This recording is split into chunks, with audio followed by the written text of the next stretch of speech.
A major topic ain't exactly funny, and that's vote fraud. After reports showing that 16 states with voting machines linked to a company financed by George Soros is using those machines. It raises some eyebrows and maybe prompts you to call us.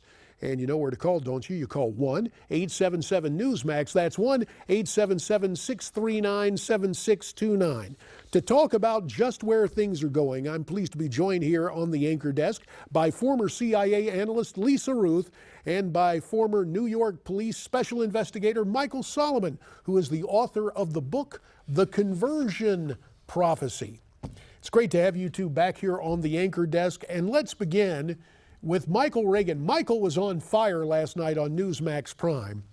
Here's what he had to say about George Soros and the role of Soros in American politics. Listen to this. Soros is a cancer on American politics and any politics he, in fact, touches.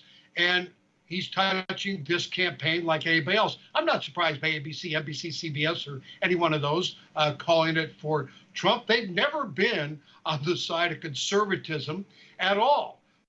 Yep, the networks are not on the side of conservatism, but Michael, it looks like George Soros is solidly on the side of the American left and is using a lot of dough and a lot of energy to try and fix things here. What else is new? I mean, that's all he does. Since that name has ever come up in the press or anywheres over the last 20 years, that's all you hear about is Soros giving money to the left, to the left, to the left. He's like, look what he did in the UK. He almost took down the Bank of Britain. It's just amazing how this guy gets away with it.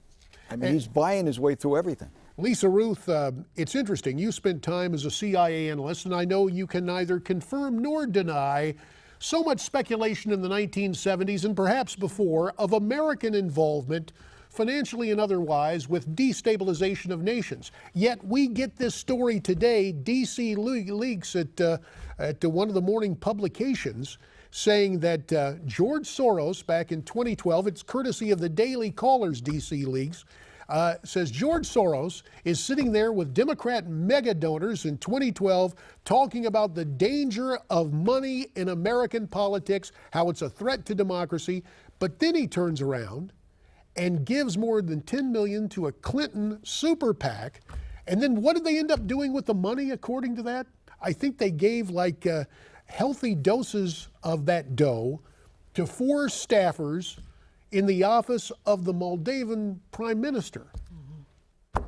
This sounds like a novel that Michael might write, but apparently it's true. Oh, what tangled webs we weave, right? You know, it is. It's the whole issue of influence in the election process, and this is such a mess. And it goes to U.S. views overseas, and you and I have talked about the view of foreign nations of this administration and weakness, but now it's coming out more. We've got Haiti with the Clinton Foundation. We've got this situation with Moldova. There's a lot to be answered for, and none of it's very pretty. But what is always welcome? The phone calls of you at home at 1-877-NEWSMAX. That's 1-877-639-7629. First up to Long Island, New York. Mike has been waiting patiently. Hi, Mike. Yes, hi, JD. It's nice to get through to you. I love your show. Thank you. I got to try to put all my thoughts together, which is very difficult. I can't believe Congress, they don't seem to be getting too far with the FBI here. Now, this is very frustrating. They have all these facts, all this information, and it's like they just keep prolonging everything. I just don't understand it. Well, it is one of the great curiosities how you have a guy like Trey Gowdy chairing that select committee on Benghazi, how you also have him on government reform and oversight. And I mean, it's not just Trey Gowdy. There are some career prosecutors there. And you have James Comey show up. And then, of course, I'm sure he's tall, and we hear all these stories about what a 6'8" gentleman he is, and he has this in treaties. Please don't call us weasels. Hey, I'll go on record saying it right here, Mike. Director Comey not only are you a weasel, a long, tall 6'8" weasel, but apparently you're also a crook. And quite frankly, that is the concern. And why Congress doesn't seek to take action will be one of the great mysteries here. But politics does not occur in a vacuum, and Michael Solomon, apparently a lot of Republicans decided with the election of Mr. Obama, it would be hands-off toward wrongdoing because they don't want to be called racists. Well, I got to tell you, from my standpoint, in all my years of police work, in all my years, there's the one agency that I never thought would ever fall to corruption, is the FBI. I mean, their logo stands for fidelity, bravery, and integrity. Where is the integrity? I mean, J. Edgar Hoover's got to be rolling over in his grave. And can you imagine what would be going on today if Hoover was still around and in charge of that agency? Hillary Clinton would have been in jail years ago. The whole Clinton...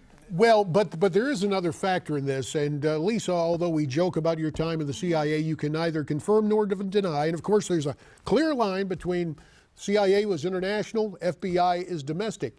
Yet there's another part of this. When you have an attorney general so deliberately incurious, I believe that's the correct term, so willing to act as if she's on roller skates at a drive-in, taking her orders from either Bill Clinton in a plane in Phoenix, to mix metaphors, or from the Oval Office with Barack Obama, there is rot, ethical rot at the Department of Justice. Oh, absolutely. And again, you know, there is this division, the CIA, FBI, and thank goodness, because when you are charged with the Department of Justice with really being an objective observer, but also the goal is to bring about justice, and they're not. That puts, actually, it's a domino effect, because whatever organization you're with, and what you were saying is exactly right. If the core is rotten and you're watching this all around you and what's happening, I don't know, I would hesitate to say anybody at this point is completely clean. It's the message that's out there. Well, more messages coming from our viewers. Let's head back out to my old Arizona stomping grounds to Buckeye for Rick. Rick, you got a minute. Make it count. Rick, you didn't walk away from the phone, did you? I guess. Hello? All right, pal. Listen, I'll be back to you in just a second, okay? We'll be fair to you and give you time here in a second. Just one parting note, and we're going to go to a break, and so get things ready, Rick, and we'll be back to you. But this whole thing with elections, Ron Wyden, who I used to tangle with in the House, now the Democrat senator from Oregon, wrote an op-ed for CNN online saying voting by mail is the best defense against voter suppression. Well, yeah, it's not going to suppress the vote. It's also the best way to ensure voter fraud, because you don't know who's voting. You can't guarantee that the addressee, the registered voter, will fill out the ballot. Not only that, how do you determine that somebody drops a bag full of mail at your local election headquarters and it's not rigged? You don't know that. There's no way of knowing that. And yet understand that 3 of our states, and I talked about this last night on Newsmax Prime, Colorado, Oregon, and Washington State, the only way to vote is to vote by mail. That is a danger to our constitutional republic. Look, we need to get back. Voting should not be thought of as a convenience.